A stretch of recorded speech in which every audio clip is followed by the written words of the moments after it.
This is WFYI News Now. It's March 20th, and I'm Abriana Herron. On today's show, new guidance for local and county health departments to stop accepting gender change requests for Indiana birth records. Bobcat trapping season is approved for 40 southern Indiana counties. And a House committee advanced legislation that would make significant changes to Medicaid programs. When I hear about SB 2 and similar bills, it almost feels like some folks don't care whether I live or die. Those stories coming up, but first. Jefferson High School's unified bowling team placed first at the high school state tournament this past weekend. The JHS team, made up of 41 student bowlers, beat out dozens of other teams to bring home the championship title. Unified sports provide opportunities for students with disabilities to compete alongside their peers. The goal is to foster mentorship and teamwork. Jefferson High School has been recognized by the Special Olympics for its commitment to inclusivity. The Indiana Department of Health issued new guidance to local and county health departments to stop accepting gender change requests for Indiana birth records. Indiana Public Broadcasting's Lauren Chapman reports the new guidance follows Governor Mike Braun's recent executive order, which created strict definitions on gender for state agencies. In an email obtained by Indiana Public Broadcasting, IDOH says the new policy is to comply with the governor's March 4th executive order.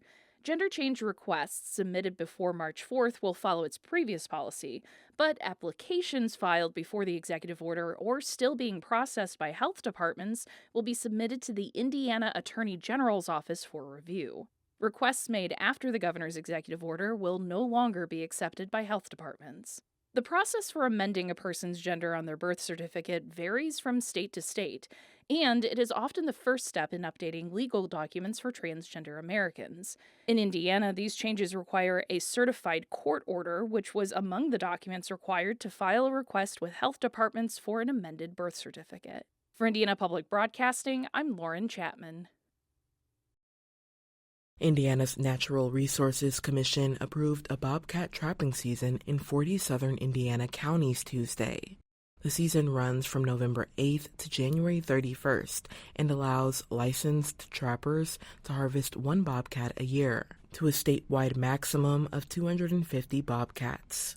Indiana State Trappers Association board member Nick Ernie says the new rules were adopted as written, even after the NRC received nearly 3,000 public comments on the matter.